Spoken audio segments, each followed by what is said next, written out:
Meski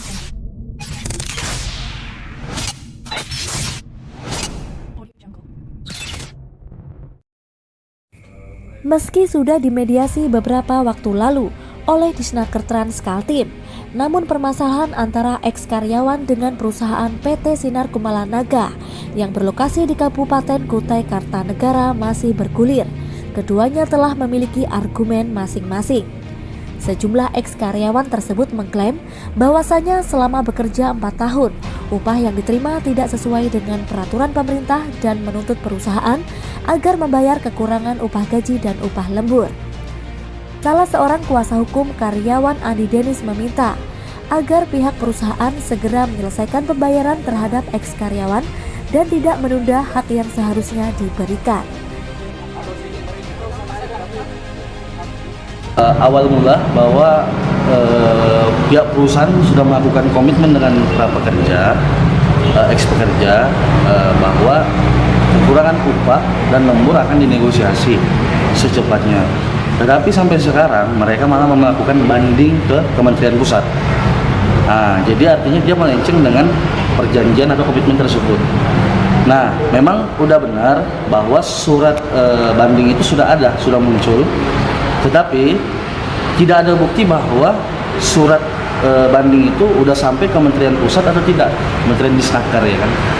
Jadi harapan kami bahwa perusahaan ini kalau bisa, tolonglah sesuailah dengan komitmen yang awal, ya kan. Artinya diselesaikanlah, jangan digantung-gantung. Kesian para eks-karyawan ini. Karena perusahaan ini takutnya, Mas, dia begini, bahwa ada penyusulan di belakangnya dari beberapa karyawan, karena ada beberapa ratus karyawan di situ. Sementara itu, pihak PT SKN menyatakan bahwa perusahaan telah mematuhi sesuai kesepakatan dan ketentuan perjanjian kerja. Hal ini dijelaskan oleh Direktur Utama PT SKN Bambang Sambio. Pertama ya terima kasih karena dikoreksi itu adalah suatu tindakan untuk perbaikan kita kalau kita ada salah.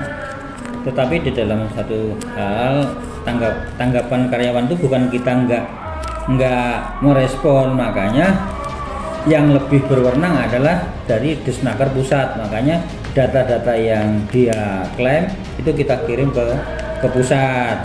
Nanti dari pusat itu gimana perhitungannya, karena dia juga sudah ada datang ke kantor klarifikasi bahwa dia begitu melihat gimana sih penggajiannya, ternyata penggajiannya PT SKN itu melebihi daripada UMR yang sebenarnya, karena dari helper pun bisa terima 5 juta, dari operator rata-rata driver itu rata-rata 7 juta sampai 8 juta, bahkan sampai 10 juta.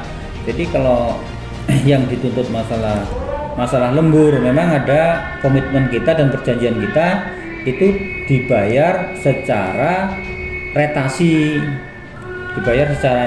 Kalau operator dibayar jam-jaman. Kelebihannya dibayar retasi adalah supaya karyawan itu mendapatkan pendapatan per bulannya lebih besar dibanding hanya jam yang dihitung. Karena kalau hanya di jam dihitung, begitu hujan udah nggak usah kerja, di rumah, kan dia nggak dapat jam-jaman. Seperti itu. Sebenarnya itu justru menguntungkan daripada pihak karyawan itu. Tapi masalah tuntutan itu kita bukan tidak menanggapi, bisa ditanya di kantor pusat Jakarta, apakah dari SKN sudah mengajukan perhitungan ulang di sana? Sudah. Tahap pertama dan tahap kedua sudah kita kirim. Kalau mau lihat bukti ada di bawah manajemen kita, bahwa kita sudah ngirim ke Jakarta. Kalau bisa mau dikonfirmasi ke Jakarta, bisa dikonfirmasi ke sana, benarkah itu sudah dimintakan dihitungkan di sana, begitu. Mungkin saya rasa itu. Menanggapi permasalahan ini, Wakil Ketua DPRD Kaltim Seno Aji menyampaikan jika ada salah satu pihak yang dirugikan, maka agar segera melaporkan ke DPRD yang memiliki fungsi pengawasan guna memperoleh solusi yang terbaik. Kami di DPRD itu adalah sebagai fungsi pengawasan, dan semua karyawan itu juga wajib mendapatkan hak sesuai dengan yang sudah digariskan oleh pemerintah. Dalam hal ini adalah UMP. Nah, kalau UMP sudah disetujui oleh pemerintah, maka seluruh perusahaan tanpa terkecuali, apalagi ini perusahaan tambang Sinar Kumalanaga kalau tidak salah.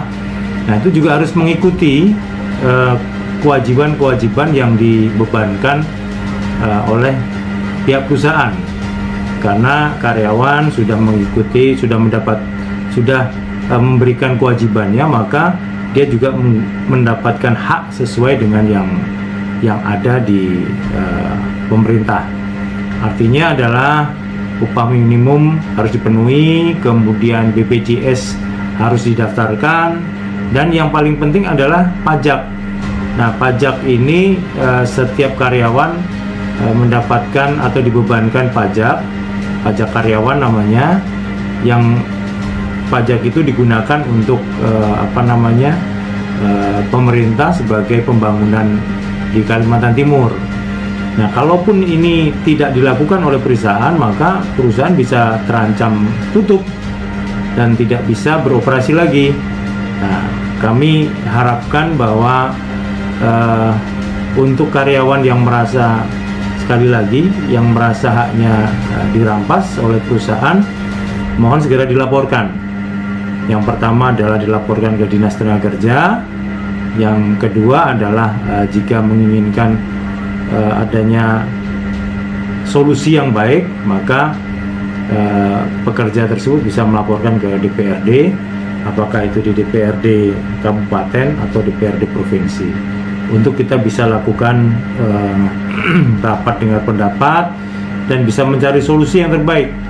Kenapa perusahaan tidak memberikan hak-haknya dengan benar, dan kita ingin tahu juga perjanjian kerjanya, perjanjian kerja antara perusahaan dan karyawan yang nantinya harus disepakati bersama antara perusahaan dan karyawan tersebut, baik itu gaji pokok, tentu saja gaji pokok, kemudian tunjangan-tunjangan, kemudian kesehatan yaitu BPJS, dan yang terakhir adalah perpajakan.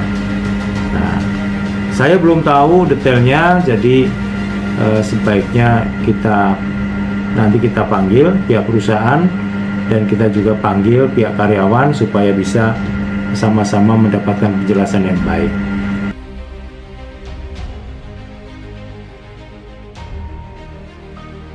Budiman, Nusantara Channel News melaporkan dari Samarinda.